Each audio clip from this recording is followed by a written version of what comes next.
सोनम ही साजिश में शामिल है। ये जब राजा रघुवंशी के परिवार को पता चला तो मानो पैरों तले जमीन खिसक गई हो।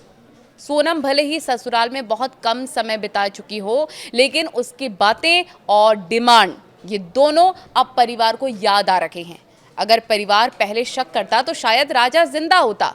तो दूसरी तरफ सोनम जिस ढाबे पर मिली, उस ढाबे वाले को अलग ही कहानी बता रही है। सोनम के मुताबिक उससे लूटपाट हुई है, वो बेगुनाह है। देखिए।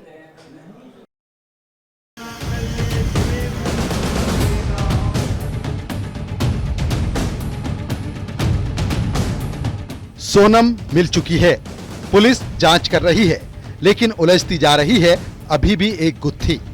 राजा रघुवंशी के परिवार का बयान और जहां से सोनम मिली उस ढाबे वाले की बातें। राजा रघुवंशी के परिवार को अपनी बहू सोनम पर बिल्कुल भी शक नहीं था, लेकिन जब मामला मर्डर का सामने आया तो पूरी की पूरी कड़ी अब एक दूसरे से जुड़ती जा रही है, लेकिन कई सवालों को जन्म देकर।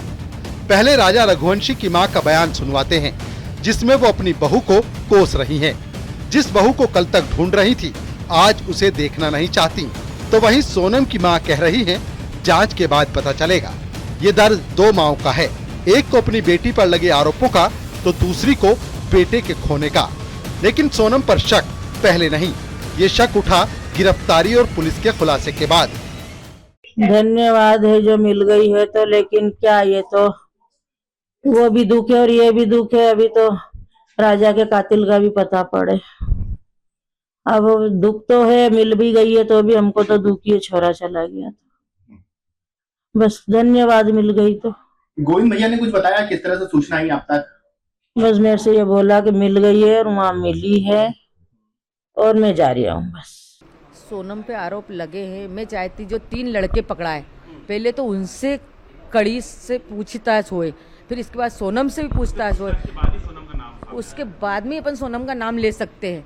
अभी अपन कैसा ले सकते हैं उसका नाम? अपन ने, मैंने उसको दिल से मानी, मेरे बेटे ने दिल से माना।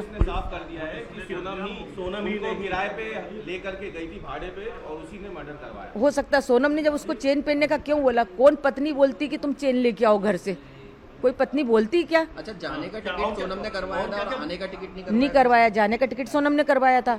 उसको तो ये भी नहीं पता होगा, इसके बेटे ने इसको बता दिया। और शिलोंग जाने का प्लान मेरे बेटे ने तो वो बता के गया। अचानक से दर्शन करने के बाद में वो शिलोंग की तरफ चले जाते जबकि प्लान नहीं था। यानी प्लान नहीं था ना, यानी सोनम ने सोनम ने प्लान बनाया। ये सोनम ने बनाया होगा। आगे उसकी जगह देखी हुई भी होगी। अपन को ये भी नॉलेज नहीं। हमारे घर से कोई भी नहीं गया, ना परिवार से गया। मेरे बेटे को उधर का नॉलेज नहीं था। 11 मई को शादी के बाद 4 दिन ससुराल रही। सोनम ने ही शिलोंग का टिकट कराया था। शिलोंग जाने का टिकट था, वापसी का नहीं। राजा को सोने की चेन पहनकर आने को कहा था। राजा रघुवंशी की भाभी का कहना है कि सोनम से ज्यादा बातचीत नहीं थी। हनीमून पर दोनों अपने अपने घरों से निकले थे, यानी सोनम अपने मायके से, राजा अपने घर से, और दोनों की मुलाकात हुई एयरपोर्ट पर। का महीना चल रहा था तो हम उसको लेके नहीं आए थे कि अमावस के बाद में लेके आएंगे। तो उनका प्लान पहले ही हो गया, पता नहीं क्या। तो वो वहाँ से चली गई थी एयरपोर्ट पे और राजा अपने घर से एयरपोर्ट पे गया था।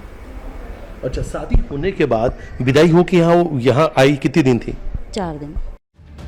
एक तरफ राजा रघुवंशी के परिवार का सोनम पर शक गहराता जा रहा है, तो गाजीपुर में जिस ढाबे से सोनम ने कॉल किया था, उस ढाबे वाले से सोनम ने जो बातें बताई वो अलग इस केस को और घुमा रही हैं। ढाबे वाले के मुताबिक सोनम के साथ लूट हुई है। हाँ, उनसे पूछे तो वही बता रही थी कि मेरा शादी 11 मई के आसपास हुआ था। फिर हम गए थे मेघालय घूमने। उसके बाद उनका मतलब अपहरण कुछ हुआ था। बोल रही थी कि सोना गहना ये जो भी था चोरी हो गया था। उसके बाद उनके पति को उसी जगह मतलब किसी ने मार दिया था और वो बेहोश हो गई थी, ऐसे ही बता रही थी। फिर यहाँ पे कैसे हैं उनको ये नहीं पता था।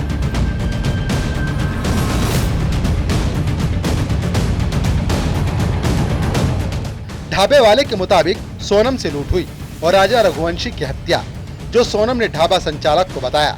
लेकिन पुलिस का कहना है कि सोनम ने ही राजा रघुवंशी की हत्या करवाई, जिसमें 4 लोग और शामिल हैं।